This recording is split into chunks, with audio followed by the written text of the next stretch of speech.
Hey everybody, welcome back to We Are Podcast Network. This is We Are Air Season 3, Episode 17, What It's Like to Work at a Comedy Club. If this is your first time checking out the podcast, thank you so much. Please go to your favorite podcast app, Spotify, Stitcher, Podbean, or iTunes, and give We Are Podcast a like. And if you get a chance, head over to our social media. All links can be found in the description. We're at Facebook, Twitter, and Instagram at /We Are Podcast. With that said, on to the podcast. We Are Air. Hey everybody, welcome to the We Are Air podcast. This is Duck. I'm here with Jake and Javi. What is the We Are Air podcast? It's a podcast about movies, entertainment, whatever the fuck we want to talk about. Fuck you, Javi, for mocking me.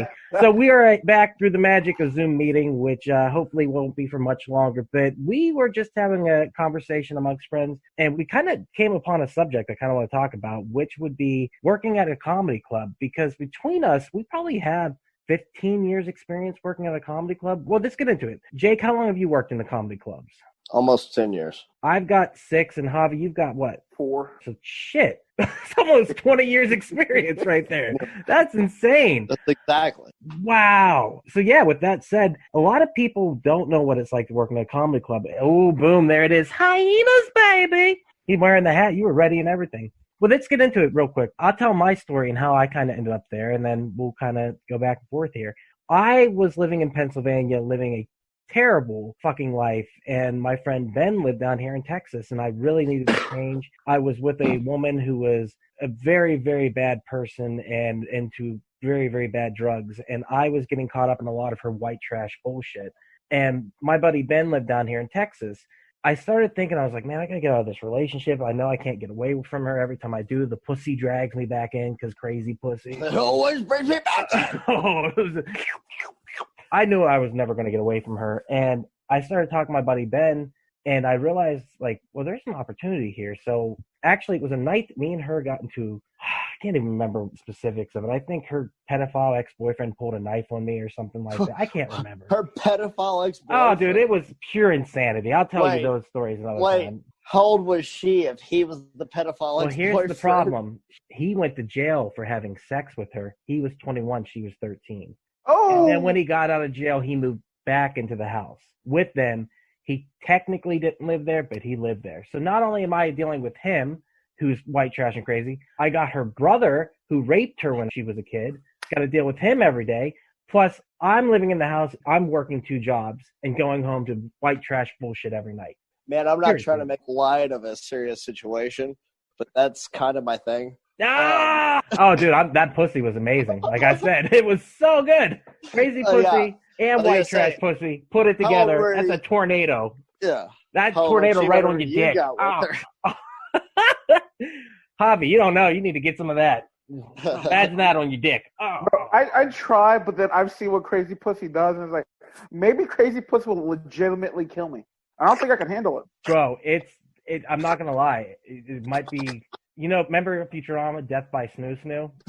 Yeah. Get aroused, good sir. That's how I want to go out. But the Amazonians weren't crazy, though. All right, They were just fucking smoking. Anyhow, Ben was living down here, and the real kicker of me moving here was I looked online to see if there was a comedy, because I've always wanted to be a comedian, never pursued it, still haven't pursued it, but I've always wanted to. And for me, I was like, well, maybe I'll have a chance to go to the comedy club and actually try it out if I move there. So that was really the true catalyst. So I saw the Improv one there, and I was like, Improv? It's like 2 miles away from where I'll be living. Fuck yeah.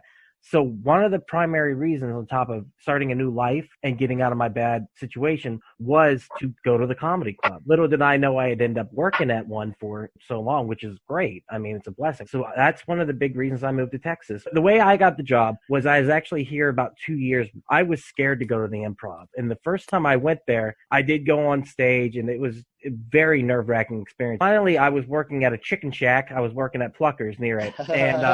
And the old manager, Austin, came in at the time, and I was just in a right fucking mood. I was manic. I was having fun. I was just having so much fun at the table. And at the end of it, he's like, you should come over to the comedy club and, maybe come over there and work. And I was like, yeah. Oh, yeah, it'd be great. So he's like, well, just come see me like Tuesday or something. For the next 3 days, this was like a Friday or Saturday night, I was scared to death to go over. I was like, I don't want to go over because I've always wanted to work at a comedy club. I've always wanted to be in that environment. I never had been really. And having gone there a couple times and gone on stage and didn't go great, I was scared of the place.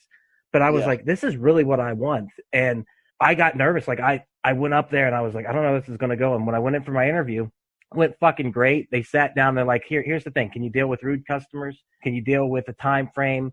Can you do, like, there was a list of things. I'm sure you have those, Jake, when you hire somebody. Yeah.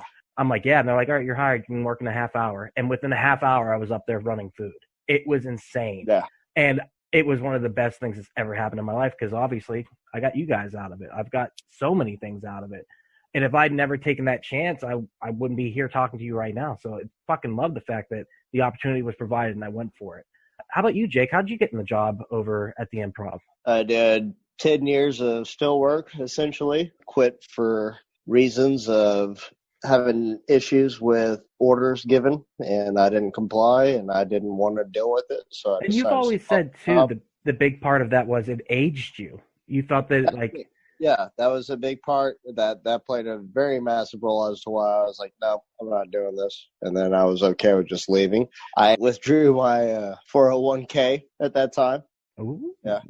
Yeah, I did. And I was like, God damn, why did I do that? But I didn't work anywhere that would have implemented it. But I only got that 401k after like 2 years of working at this last steel company that I worked at. It was an LLC. And I accumulated almost $5,000 in 401k. And I was like, okay, yeah, I'm going to withdraw this. And I lived off that for like a year, honestly. Like I didn't do shit. You lived off the $5,000 for a year? Easily. Damn, dude. So like I had just broken up with my girlfriend, so I was staying at home with mom and dad. I was just like taking care of them if they needed anything. Like I would do it. Like they weren't charging me shit to stay there, so I would go to the fucking bar every goddamn day. Yeah, just fucking lived off that for like a year, and I was like, oh man, I need to get a fucking job. And I went to go work at Bar Louie in the Highlands, but at that time it was Blackfin. And I think you know this also. You remember Blackfin, right? It was, I mean, it's the same place that Bar Louie was, but it's catty corner where Splitsville used to be. Which was the bowling alley. Yeah, exactly. It got torn down. It sat there forever, unused. Mm-hmm. So I started over there at Blackfin. I was a server, and I was horrible at it. I didn't like serving there. Anyways, I did server jobs, in my youth, but I was not a good server there at all. Why do you think you weren't a good server? What was it? You just didn't like the job? Because you do enjoy talking to people. Oh, yeah, I do. But I was like, man, I want to be behind the bar. And obviously you can't just, that's every fucking server's dream, right? Yeah. Yeah. Oh, yeah. For the most part. Oh, you got the money and the power. The power! Yeah, exactly. Well, but I've already, and it's like, well, I've bartended at this place and I bartended at that place. I don't like, care. Yeah, we're not here. I don't care. It's always politics with that shit. I didn't give a shit either way. I was just doing something just to have some fucking money in my pocket. And my brother's best friend, Bill, who I'd grown up with also, I'd known him for, forever. He's like, hey, man, I work at the Improv. It's right over here by Blackfin. You want to come work over here? I need a doorman. It pays like $10 an hour. I was like, yeah, fuck yeah, cool. No worries. I can do that. So I go over there, and little did I know, he was training me to take over his position, which is what he was the head doorman, DJ, sound guy. And as y'all know, I guess whenever we did it, it was comic liaison that kind of took care of a little bit of everything. It was a manager without being a manager, and I followed his lead, and that's why I did what he did. He's like, I come back here and I run food, and I do this, and I do that. It's like, okay, cool. If somebody's showing me how to do something, I'm going to do it like they showed me to do it. Yeah. And I just kind of fell into this position where once he left, it's like, okay, I took over his job. And that was about maybe 6-7 months later after I started. And it was like, holy shit, now I had to be the guy that does this. Like, I wasn't even prepared. Like, he tried getting me to do the announcements whenever he was still head doorman or whatever. He's like, you want to go do the announcements practice? I was like, no. And I didn't realize what the fuck he was getting at. I was like, no, I don't want to do it. I was fucking. Oh, so he kind of snuck it in. He was training you to take over without telling. Yes. That's exactly what it was. You want to go do the announcements, practice, and all that shit? And I was like, no, I'm good. I'll maybe tomorrow night. It's a little bit nerve-wracking. Okay, but the thing is, I did this shit already, but it was 10 years prior to that, or fucking 12 years prior to that. Because of the skating rink, right? The goddamn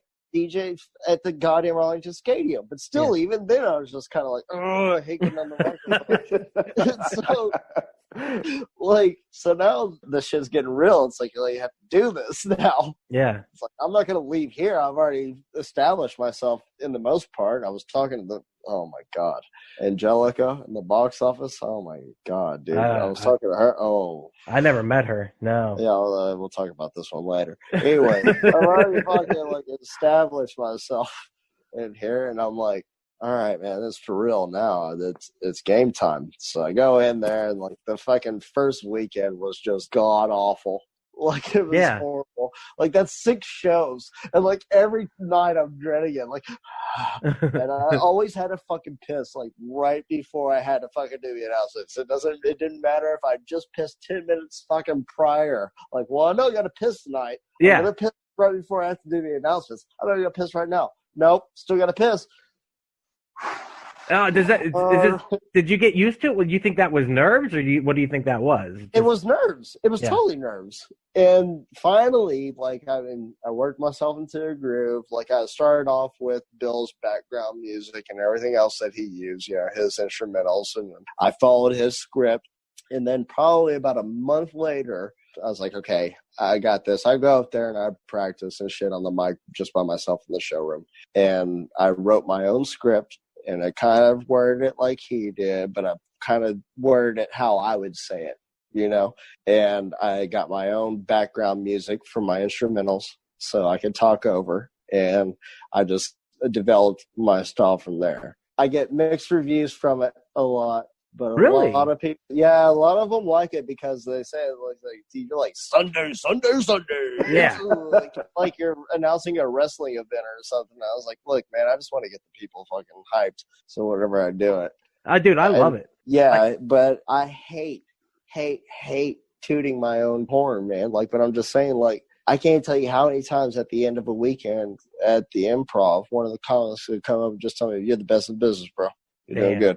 Yeah. And you know what? It's a very good feeling being somebody that you admire also fucking telling you that. And they work several clubs throughout the fucking nation.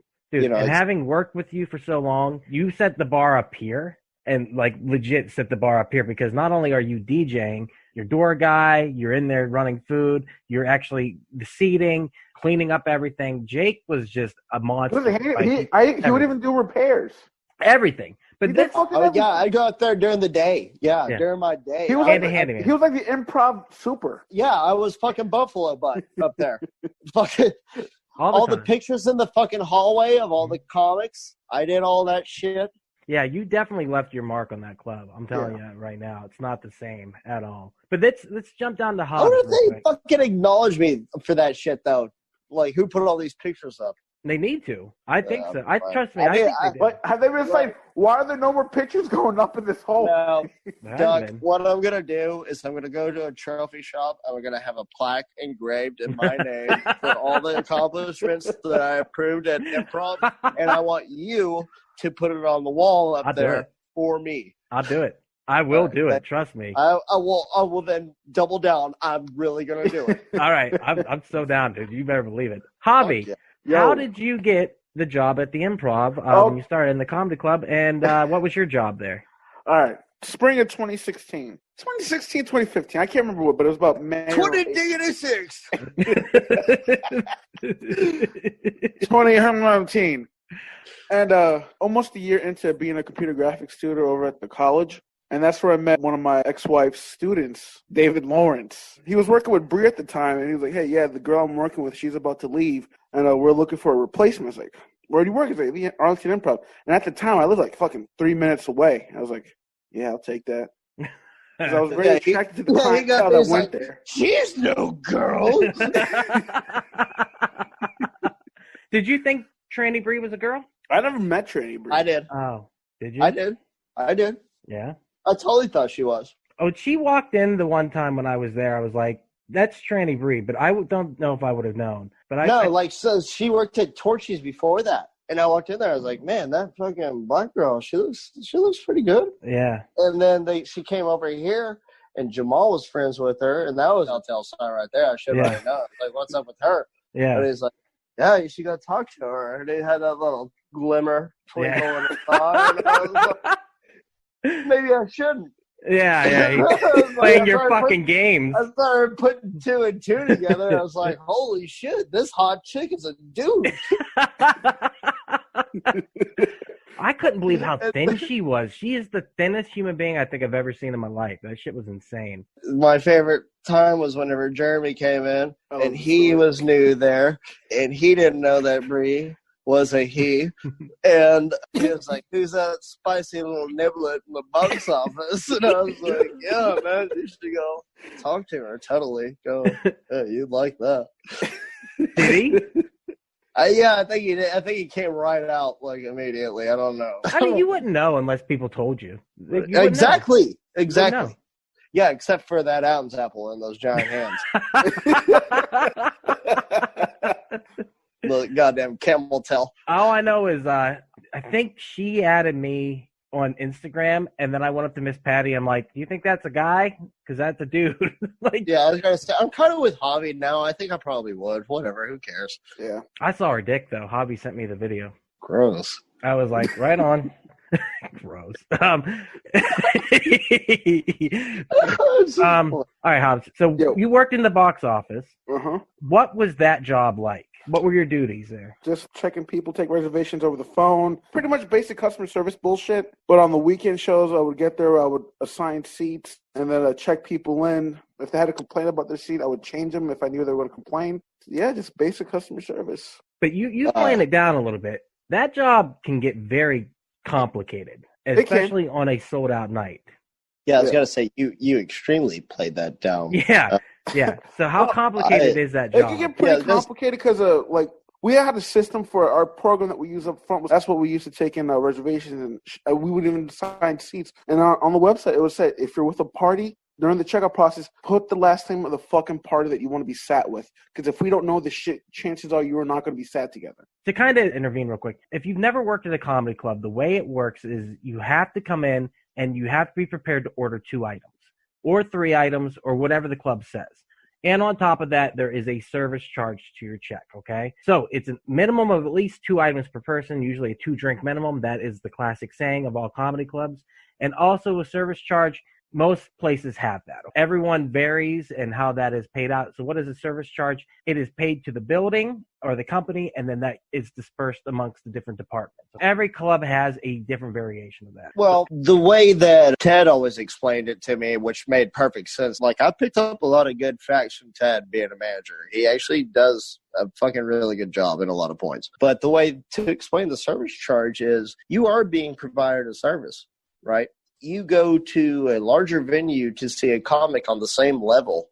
Say, like, you go to fucking Verizon or AT&T to see Bill Burr whenever you can see him at the Improv, or you can see TJ Miller at Hyenas. These girls are coming out there, and they're coming to wait on you, and they're getting your drinks for you, and they're bringing them right back, and you're not missing the show at all. Whereas at these bigger venue shows, if you want a beer, you have to get up out of your seat, which is going to be a long-ass fucking walk. You're going to wait in a long-ass fucking line, and you're going to pay $18 for 1 beer alone. You know, like, there's a different reasoning behind it. A lot of these folks, they don't understand that. Like, you're getting done a solid already. I had people that complained about free tickets, and they're complaining about getting the 2 items. Like, look, you got into this show for free, so, like, what is your problem? The whole night was just going to be on us? Yeah. Fuck up. Exactly. Is that entitlement? And we'll get into that in a second. I was scared to go to the Improv. And the first time I went there, I did go on stage, and it was a very nerve-wracking experience. And I think that's important to say. People are afraid to come into a comedy club because they do not know what's going to happen. They have a fear of, number one, where am I going to be sat? How's this going to go? I don't know the rules. A lot of people have fear of being laughed at or picked on, which, trust me, you're going to be picked on most likely. That's just the way it is. Especially from the staff, we're going to fucking razz you. We're just used to it at this point. That environment creates a very different person. The staff harasses the people more if they don't want to sit up front than if they would have sat up front. Like, fuck you don't want to sit up front? Like, what are you scared, you fucking chicken? Oh, this isn't all about you, okay? There's 300 other fucking people here. Exactly. You know how many times I've given people shit up front? Always try to. That's like, make them feel when bad people about walk not in. sitting up there. That's one of the things about working at a comedy club also, though. Yeah, when people walk in, like, you can fuck with them immediately. You don't like live entertainment? Oh, okay, cool. Yeah. I guess clearly you went to go see Slayer. You don't want to go see them front row. You're afraid they're gonna fucking rain hell on you. Yeah, they might. Like, what the fuck? But that is a fear people have of going and sitting in the very front. Oh, and you've got totally. You've got to give them hell about it because. Of course. Oh my God. Why did you come here? Yeah, exactly. You are really downplaying box office. You need to explain how complicated it is because that's what we're going to get into. Because you have to deal with customers, moody customers, a long line outside. What would be your typical night working the box office? Typical night, like not only would I have to deal with customers, I would also have to deal with like management sending me their comps, comedians coming in, like, hey, I need this people to get into the show for free. And then the comedian's manager, depending on if the comedian was big enough, will come into the box office with this separate list. Like, I need these people in here. I'm like, okay, you got to give me a minute. I got about 500 people like there. I got to fucking focus. And it was just like constantly people come in and out. And what people need to understand is there's a time frame to this because when the show starts, the show starts. Yeah. That's what we're looking at. There is a time limit to everything that happens in the comedy club. It is on a time. If the show's at 7, starts at 7, goes to 8:30, 9 o'clock. If you are not in, you are not in. And if you got a line of 300 people outside the door being shitty as fuck because they're not in there yet, they're not sat, it just slows down the whole process. So there's a lot of pressure if you're up front trying to get people in. Definitely. And it can get, that box office can get spicy. It can get heated there. The heated I've ever seen that box office get was Tiffany Haddish. That weekend was a brutal. Yeah. She canceled her Sunday show, added a Saturday 3rd, 11:30 with like 2 weeks notice. What happened though? It was like the week before or 2 weeks before her show. She was already announced on the bill. But that movie dropped, and that movie dropped with her and Kevin Hart or whatever, Friday night or some shit, and her sales instantly skyrocketed. The next day. Everything was sold out within fucking a day, like boom. And that was 2 weeks prior to Tiffany Haddish. That's insane. Yeah. So go on. He's already dealing with fucking 350 plus people, like easily. And then on top of that, he's got fucking guest comps and comic comps and fucking like, oh, we need to get this person in. And it's like, we're already over capacity. And the showroom, and what you got to look at too is it's a Tetris puzzle is what it is. You've got to kind of figure out where you're putting people. You got 2 people here, you got 3 here. Yeah, you're trying to seat people in places where they fit. When you're sold out, like you've got to make space. And seating is clutch. Back to the Tiffany Haddish weekend real quick, like, we had like 2 or 3 weeks notice that we're canceled your sold out Sunday show. We're going to move everybody to Saturday, 11:30. That was like 2.5, 3 weeks notice. David Lawrence just got fired, leaving me alone to call everybody. He managed to call some of the people on the list, like, hey, Tiffany Haddish canceled her Sunday show. We're moving your reservation to the Saturday night, 11:30. If you are not okay with this, please let us know. Either way, you have to call us back. If we do not hear from you, we are going to refund you your money and cancel your reservation. So I had to call 300 people and leave that same fucking voicemail. And I cannot tell you, this weekend made me so appreciative for Will. And also, side note, this was Ethan's very first weekend at the Improv. Yeah. I was like, oh shit, I'm sorry, kid, we're about to go through.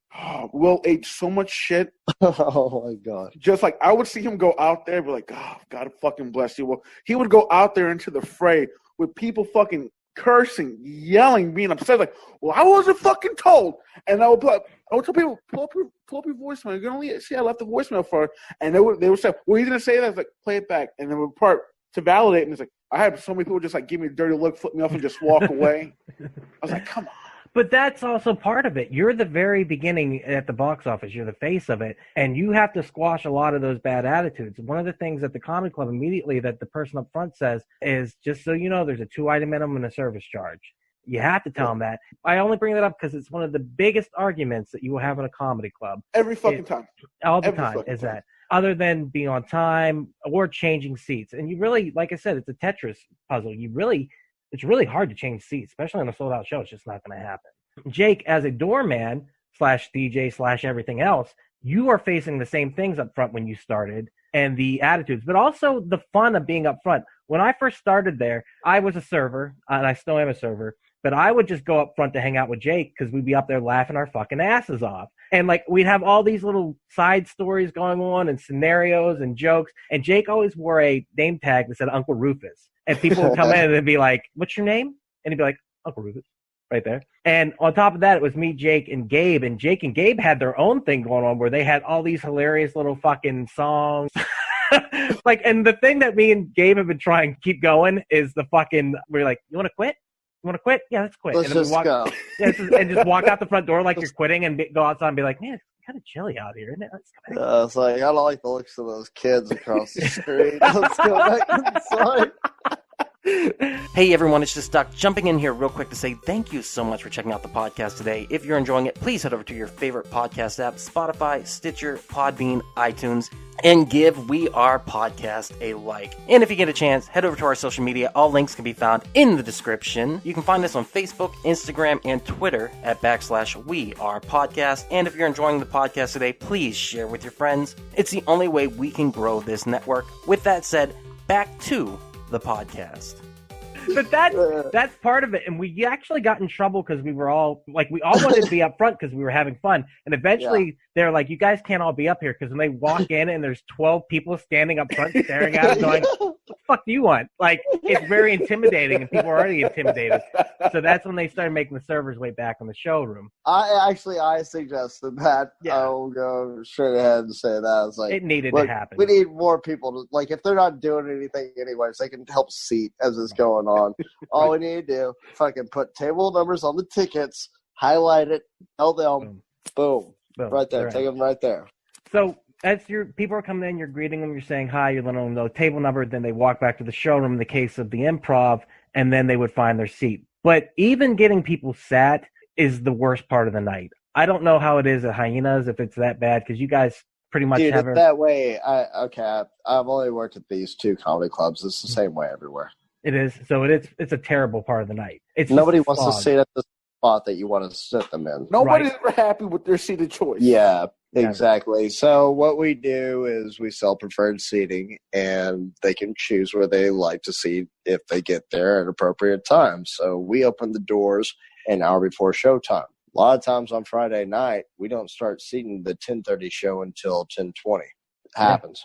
Preferred obviously goes in first. We start the show late eventually, but if you're preferred, if you're all together, or preferreds can go inside anyway. So just if you're preferred and you get there at an appropriate time, you get to lay the land. But if you're preferred and you get there 15 minutes after we let in general, you're not going to have a good choice, and they're going to complain regardless. Well, I'm preferred. You guys should have left some spots. We're like, no, it doesn't work like that, baby. Sorry, but it doesn't.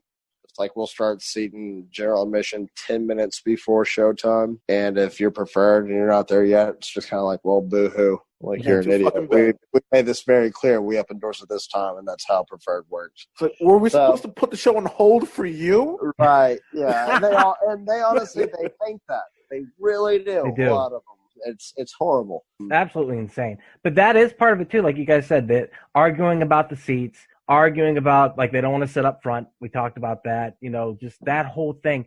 But the staff is used to it, because once you get indoctrinated in this, you kind of get used to the attitudes and what's going to hit you. And because people are predictable. They really are. They kind of hit you with the same thing over and over again. But you become jaded to it, too, because you see it every day. You're just like, this isn't my normal. Right, yeah. I've already dealt with you before. Yeah, like, were you here last week? I've already dealt with you like 3 times earlier.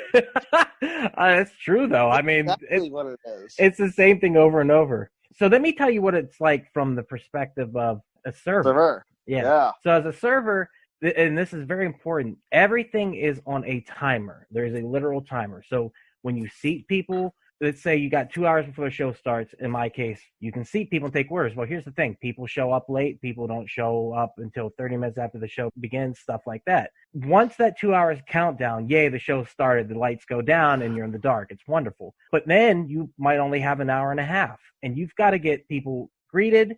You've got to get their order. You got to get their drinks out. You got to make sure their food comes out, and you got to make sure the checks are closed out 30 minutes before the end of the show. It's on a time frame. And if it's a normal, easy night, that's cake, whatever. It's just like serving anywhere else. But if you're sold out and you've got a nice section, that is a lot of work. And worst. You've got to get into a rotation in your head. It's all about rotation. It's all about knowing I do this, this, this, and this, and timing it down. Plus, you got to time it down for 10 to 12 tables, whatever you've got. However many guests. Right. Because it's not your traditional, I've got 3 or 4 tables and I've got this many guests. This could be 7 to 10 to 12 tables, depending on your section. For a typical server, that's a huge section. The one blessing is you have food runners, and most places have this, or you have coworkers who help run the food and run the drinks, such as, like you said, Jake, you did quite a bit. But that's the other thing, is you have to really work as a team, and you get into this great team mentality of like, I'm going to help everyone out. I'm going to be there. I got your back. What do you need? What do you need? And when I train people, I tell them, when you have your freak out night, when you have your moment where your brain explodes because you don't know where the fuck you are, you need to be able to turn to the person next to you and go, I need help. And the people who don't ask for help never survive a comedy club. But the people who are willing to break down that ego for the first time and go, I'm fucked. Help me, please. Yeah. What can you do? I got all these tickets and I don't know what the fuck, half of them where they go. Yeah, there's so many times I've been staring at a computer screen, typing in orders, and I'm just like, I'm fucked. I'm literally saying it out loud. I'm fucked. I know. I remember. But you get that server checklist in your head where you go, I'm 10 steps ahead of myself right now. I need to back up. Boom, boom, boom, boom, boom. But it's exciting. And the adrenaline is rushing. And you're having fun. And you know you're going to make fucking buku bucks at the end of the night. So, And as a server, it's very simple. You got, like, that was one thing also, though. I saw you, like, doing that shit. You'd be like, fuck, I don't know. I'll be like, yeah, all right? You're like, I'm fucked. I don't know what the fuck I'm doing. I don't fucking. And you already had a giant wad of cash like hanging out of your fucking apron. And you're just like, I don't know what the fuck. Whatever. Just I just keep going. Water. Give me water. Give me now. But you can't serve regular water, ladies and gentlemen. Bottled water only at the comedy club. Yeah. So you know. Yeah, so don't be trying to bring in your fucking waters from outside. I know what you're doing. Bottled water only in the comedy clubs. Very important. So that's a server perspective. But I mean, it comes down to timing. The bar has its own timing. The food runners and the cooks have their own timing. What Jake always says, a comedy club is a well-oiled machine. And it really does, come down to that. I don't know how to explain it. Like, when you're in it, you understand it. Gears are turning constantly. All the gears have to turn properly for the fucking machine to work. Right. The way I look at it is, it's a running clock, essentially. I don't want to steal the Incredibles. It's a fine old machine. Every piece has to be fucking working, though. Mm-hmm. So from the front door, the doorman has to be good to the customers. Customers come in, have a good time. They have to be good. The servers have to be good. The comic has to be good. Like, everybody has to work together. It is truly a co-worker situation. And I view my comics as co-workers for that weekend, because they have to do their part just like we all have to do our part to make sure that everything goes correct. If the comic is happy with how the weekend went, that's the best thing that you can have, because that's a sure sign that they're going to come back. You know what I'm saying? They'll tell other comics about it. Like, hey, of course, Dallas, hit up man. Yeah, go see them. Yeah, it doesn't matter. It's the same thing with improv, though. But yes, you're exactly right. But that's the way it should be, because you guys know that a comedy club is a very rare thing, and you understand the culture of it, and you're in it. It is this seedy underbelly everyone talks about, but in such a good way. It's so much fun. It's so good. In the way that I always, whenever I talk to comics about it, whenever it's like, hey, great weekend, it was a good time working with you, whatever. I was like, hey, man, you know what? You too. And we haven't even talked about the comic part of it yet. You know what I mean? The reason that people were there is for the comedy part of it, just the inner workings of it. That's its own thing altogether, because the comic's personality and presence changes that club completely. It's an entity that runs on its own. It's like their vibe and what they bring to the club changes the atmosphere of that club that week, no matter who it is. So you have your normal everyday operations and you get used to those. But then you bring in this larger than life personality most of the time, and it can sometimes throw things off the rails, whether that be with timing, whether that be with demands that a comic might make, whether that be the positive attitude they bring. It doesn't matter, to be honest. Right. But a comic can totally change that atmosphere, and it's very unique to watch that. It's a very fickle business. It's the same thing every week, even though you don't know what you're going to get next week. Right. And it's the same process, but you don't know how well it's going to run. It's like if you had multiple personalities, your body knew how to work and how to do all the normal stuff like breathe and eat and shit, but the heart would be the comedian, and the heart would be what kind of changes it. And based upon that, whether you're happy, you're sad, you're in love, the atmosphere kind of just changes with the comedian that comes through. And every comedian's audience always brings a different energy. Oh, it's 100%. It's so alive and it's so overflowing with energy, because you've got all these people that come in, and to be in that room when the lights are dimmed, and people are laughing, it's quite an experience. Getting the show started and everything. What a fucking stress that is to make sure that the comics get off on stage on time. To the back of the house. They're fucking running the food and everything like that. Yeah, there's a lot that goes on with that, and you dealt with that most directly. What if a comic is late? Isn't at the show on time? Stuff like that. What is that like? What is that? It's a nightmare. Okay, so if you have somebody up there that is maybe opening for their very first weekend, can they stretch time? Really? No, probably not. So we got to fucking do that shit right on. But if the feature is somebody that was just bumped up to feature, can they stretch time? Well, that's important because who knows? A host has to have 5 to 10 minutes worth of material. Hopefully more than 10, but they always call it a solid 10 in comedy. Hopefully the host. We call it 10 to 15. You ain't got 10, 15. You can't do it. Business. Yeah. Yeah. So as a host, you got to have 10 to 15. As a feature act, you need to have a half hour to an hour worth of material at least. Right. Because improv was different though, man, because you would have comics that brought their own openers and they were only good for 5 minutes. And the fucking feature was only good for 10 minutes. And the headliner of the show isn't even there yet, even though his crew is there. And those are the people that are supposed to be opening for him. It's like, well, we don't know what the fuck to do. Yeah. Like, I mean, there's so much shit like that goes on. It's like, how do we make this show work without getting the people upset and rioting and wanting to get their fucking money back for their ticket? And that's another thing that affects everybody else also. Like, it affects the comic. It affects us. We're not getting paid. The servers aren't getting tips. Goodwill will only go so far. Of course. And that's another thing, too. In that room, it's very difficult. And I can tell when a comedian's doing well. And I've seen some of the best comedians in this business not do well on a stage. And it is bizarre because it really does come down to how the audience reacts, what mood they are in. And different nights of the week have different atmospheres to shows. Usually Thursday night, not great for comedy. It can be okay, but it really depends. It depends on if the Weekend Warriors are showing up on a Thursday night. A Friday night first show is usually not great because people are not ready. You'd think after they get done with work after the long week, they'd go out and party, but that's just not the case. Let's have a good time. No, it's just not the case. It's the early bird crowd, and they usually don't want to party. The second show on a Friday night, that's when shit really starts to kick up. Yeah. It's weird. And then Saturday night, usually both always shows the are fine. late show or the slow show. Always the late show or the slow show that people want to go fucking nuts. Yeah. Like, and then, there's a minimum amount of people in there. Like, say you got a crowd with 30 people in there. Everybody's already buzzed up at that. Yeah, they're already all buzzed up from drinking before they came to the 10:30 show. They're like, oh, yeah, we had a couple drinks over here. Oh, yeah. And they get sad. They think that that's a one-on-one conversation with the fucking colleague. Like, no, you tell me what's so funny, Mr. Funny Man. Yeah. And it's fucking every time they're a fucking drunk asshole and they don't get it. Almost every time it's either, you want to fight? Or, yeah, I should probably leave. I'm kind of like, Yeah. And that is true because there's a 2-item minimum or 2-drink minimum, whatever you want to say. There's a reason it's that because things are much funnier when you got alcohol in you. Once again, at what point do you have to be the person? And Jake had to do that a lot, had to be the person to intervene when people were really drunk and escort them out of the building. And even to this day, I mean, I know Javi does that now too.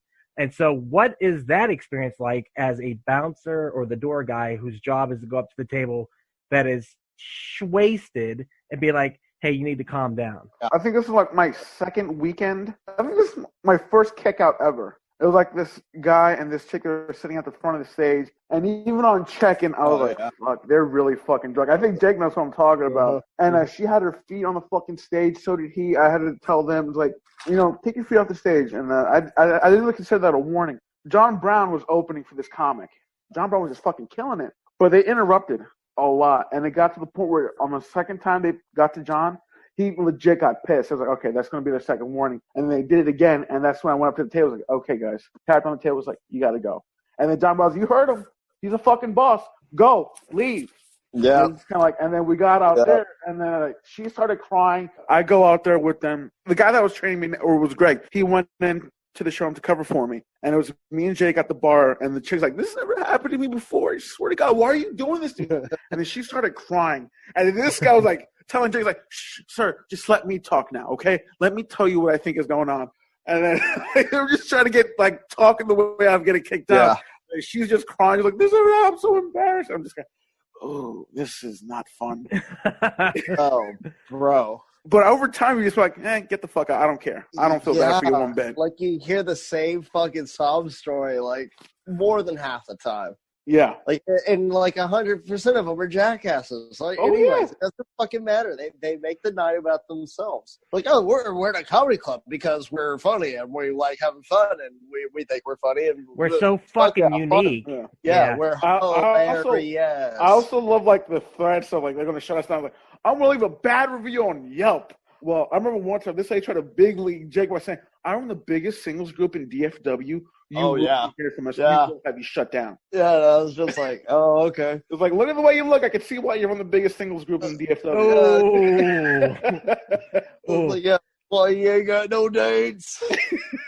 Jake, do you got any stories about having to kick people out that were just gone or just belligerent or just like crazy? Yeah. I mean, I know you got a million. Give us one. Give us something good. Give us something juicy. This fucking... Okay, so at the Hyenas that I work at, we have an entrance and an exit, and the entrance works as an exit sometimes, but after the first show, we close that one off. We send everybody out the back exit just to make things quicker so we can clean up the showroom and keep the people waiting for the next show out in the lobby without having the people exiting the showroom, going into the lobby and interacting with the other people. There's this little fucking Skrillex-looking dude that was going through there. Oh, I remember this. Denim vest, yeah. Remember I told you about this. He wanted to go through the fucking side door, and my doorman tried to stop him, and he wasn't having it. He pushed past him and fucking said some berating things to some of my waitresses. So finally, I caught up with him outside before he got into the restroom because he like cut in line. Even then, also to get into the restroom, like he left the showroom and like, no, that's not how we do it. You have to go out the back exit just because this is our policy. So just follow the fucking rules, idiot. He's like, yeah, no, I'm good. I'm gonna piss. I confronted him after he got in line, whatever, to go to the restroom. And I was like, no, you're not. I need you to leave now. He pat me on the shoulder. He's like, no, I'm good. I'm going to be right here. I was like, no, you're not. He's like, and don't touch me. And he fucking deliberately did this shit. He's like, I'm good. Patted me on the shoulder again. And I got like a group of fucking people sitting around. It was a busy ass fucking show. They're like lining in to see goddamn Chris Porter, I think. And this fucker does that again, and they're already watching all this, and the dude passed me on the shoulder. He's like, no, I'm good. And I was just like, I fucking look around, God damn it. And I fucking just grabbed him by his vest, and I fucking shoved him out the fucking front door. I walked like down the fucking line. I'm like, get the fuck out. And he tried rushing back in, and his friends were like, what? But that's the problem, and we got to talk about that. People get entitled. Now, people are entitled in general, but for some reason, the comedy club atmosphere brings the entitlement out in a way I've never seen before. It brings it out in a very ugly way. Okay, so look, it brings out a lot of fucking shittiness in a lot of people. There's a lot of entitled people do that. I didn't know if I could get away with that. It was at the point where I was at the boiling point, like, well, I got to do something about this dude. This guy's fucking trying to call out the GM in front of all these fucking people. Right. Just back down, put my fucking towel between my legs. No, you got to fucking act on it. I was like, I felt pretty good about myself. And the GM over at Fort Worth, he chokes motherfuckers out. Yeah. What? He fucking knocks them out. Like, I'm seeing it on video. Yeah, man. Casadillo some crazy shit over in Fort Worth. Fort Worth is by far the craziest fucking club. Yeah. It's crazy fucking cowboys out there, bro. Right. That's where the fucking West begins. It's frontier justice, man. Yeah, So they're out there, they're fucking acting a fool, and I've seen knock out people's on video, fucking choke them out. I was talking to him like the day that we got quarantined. He's like, hold on, I gotta call you back. And I talked to him, and it was like 5 minutes later, and he's like, oh yeah, there was a bum that broke into the club, and I had to subdue him. What the fuck? Even the cops to get here. It was insane, yeah. It was like 3 days before we got quarantined. It was like we were both at work, and he was like there during the day, in the office, and everything is shut down, closed out. So this guy, this bum fucking breaks into the club, and he's looking at the cameras while we're talking on the phone. We're asking about like some fucking like some data sheets or some bullshit. I don't know, some office jargon. I don't remember what it was. What credits did TJ Miller want? Yeah. And then he's like, "Oh, I gotta go." 10 minutes go by, and I was like, all right, so what happened? He's like, yeah, some fucking idiot from next door. I think he snuck in from the H&M hall down the street, and he fucking just wandered into our back offices, and he was trying to break into the goddamn coolers back here. What? And he choked him out and held him out front until the cops got there, and then he called me back 10 minutes later. And I was like, what the fuck is going on out there? Like, dude, it's crazy in Fort Worth. Oh, man. Yeah, that's fucking crazy. Well, that's the thing, too, is there's a lot of craziness that happens at comedy clubs, and that's how it kind of started this. We could tell you stories all day long, but we probably won't tell those stories on this podcast. I think we've seen some things you probably wouldn't see anywhere else on the planet. So, yeah, I think we could talk about the comedy club all day because that's what we do. I know for me, I miss it right now. And it sucks since we went into quarantine, so talking about this has helped a lot. You know, the truth is, like, I work at the Improv. Jake and Javi work at Hyenas, which I guess are competing comedy clubs. Yes. But at the same time, we were talking about missing the comedy club, and Jake and Javi said, I miss Hyenas. I was like, you know what's fucked up is I miss Hyenas more than I miss the Improv right now. Because, you know, two of my favorite people, my brothers, my family, work over there. So when I go over there, it's so much fun, and it's the same thing as what we do here. We just laugh our asses off and have a blast. And it is different because Jake is the boss over there, so he has so many more responsibilities. But he always goes out of his way to make me feel welcome, as he always does, and just have a great time. And I go up there, and I don't get to see him a lot up there because he's busy and he's working, but me and Javi get to go and laugh, and then Jake tries to come out, and we just have that good time. And I can tell, you being the manager there, people respect you like crazy. Yep. And I know for a fact they miss you guys right now because I've talked to a couple of people who work over there. And I miss them too. I mean, I'm ready to go back to work, and I know you guys are probably ready to go back to work. And it's going to be weird at first. It's going to be scary. Right now, like I told Jake earlier, we're living in a bird box scenario where there's an invisible enemy none of us can see. And even after it's supposedly done, is it really going to be done? So what's that going to be like, and how's that going to, you know, are people going to want to go out for live comedy? Oh, shit, he's got it. You got the Rona, pup. Are you guys ready to go back to work, though? Yes. I mean, I am, but I mean, obviously, yeah, you know what? Fuck it, I am. I'm ready to go back to work at the Hyenas. Yeah. That's what we're talking about. You weren't paying attention. But I thought you just meant work in general. You ain't paying attention. Where were you? So, yeah, I'm ready to go back to. But anyhow, we could talk about comedy clubs all day, but we're going to end it here. This is a to be continued. We'll give you more stories, but you kind of got the idea. The only last thing I could say is the end of the night is the best part about working at a comedy club because you got the money, you got the khakis, and you get the ladies. So it's everything you ever wanted it to be. But it is. There's the end of the night. It just feels so. We did it. Yeah. Woo! Nobody got fired. Nobody got shot. Nobody got fucking yelled at. Nobody. Well, except for those nights people get shot. Helen, you got shot. It does happen. Oh, God forbid. What were you going to say, Javi?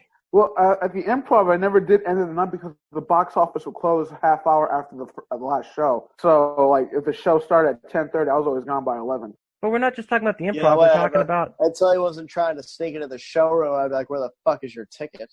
Yeah. So you think you just hang out here? Yeah, how dare you. But you love it. At Hyenas, I fucking love. That's my favorite part of working at Hyenas. I didn't do that whenever I fucking sold out shows at Improv. Yeah, you weren't allowed in the showroom with you picking up on all your beautiful women in there. No, Javi was a fucking pimp. No, it's great. I'm sorry. What were you gonna say about Hyenas, Javi? I'm sorry. No, that's what I fucking live for. Is like after we get all our work done and shit, and we it's so much fun. The before and the after. Getting there in the afternoon. And then afterwards. I would say... Hold on, I'll see you in a few hours. We're going to deal with a bunch of assholes right now. Yeah, exactly. Wait, say it one more time, because you cut out when you said it. The Hyenas is kind of like, oh, God. Like, before, it's awesome. It's usually just me, Jake, and Kat. We just hang on and shoot the shit. And after the show, it's me, Jake, Kat, Greg, Mercedes, sometimes Aiden and the kid. And whichever service has to hang out with Chris or Sally or Anna. And it's just like there's this great sense of camaraderie. Like it feels like family, and it's fucking awesome. And we're usually there till like maybe 1:30 in the morning. And we all just like go our separate ways and go home. But like, I'll see you guys tomorrow. But yeah, that's all over again. Most. It's so much fun. It's amazing. It's kind of like you've been through like a battle with your brothers in arms. Like, oh man, that was a good battle, right? We kicked that one's ass, right? It's kind of like, yeah. That's exactly what it's like. And there's a family atmosphere most of the time, I've noticed. And there's different versions of that because people come and go. But I mean, it really is. It's one of the best jobs. I honestly consider it the best job I've ever had. And I've met, like I said, great friends and family from it, you know, and that's the biggest thing for me is, you know, me and Jake have been friends for 7 years, something like that now. Me and Javi became friends over the last couple of years. Like, I love you guys. And if we hadn't been at that comedy club at that time, we wouldn't have became friends. There is a bonding to that and to continue that bond. I love you guys. And thank you so much for talking to me about this. I really do appreciate it. Oh, yeah. We know it. If you guys got questions, let us know. We'll give you answers. But if you're not working in a comedy club, you need to find one and go work at one because you will never have a job like this. It's a great fucking job to have. Yeah. Well, let's delve deeper behind the scenes next time we talk. All right, let's do it. All right, this has been Duck. I have been here with Jake and Javi. And we need an end to this. I just always tell people to go fuck themselves. You know what? I'm going to say that. Go fuck yourself. No. I don't know. What do we say? Yeah. Hey, support comedy. Support live comedy. Support live comedy. Support live comedy. When you do support live comedy, maybe it's all. It's the last form of free speech, the last pillar of free speech. Absolutely. The last bastion, bro. Yeah, exactly. So go watch it. Yeah, try. Fucking watch it. Look at people on YouTube. Give them likes. Yeah. Fucking support them, follow them, and find somebody. Yep. Guys, I miss it. I really do. I fucking miss it. Here. I do. I miss it so much. And like I said, what's funny is I miss your club more than I do mine. It's not even a lie. It's true. Like, I think you miss me and Jake more than the club. I think that's what it is. I think you miss improv.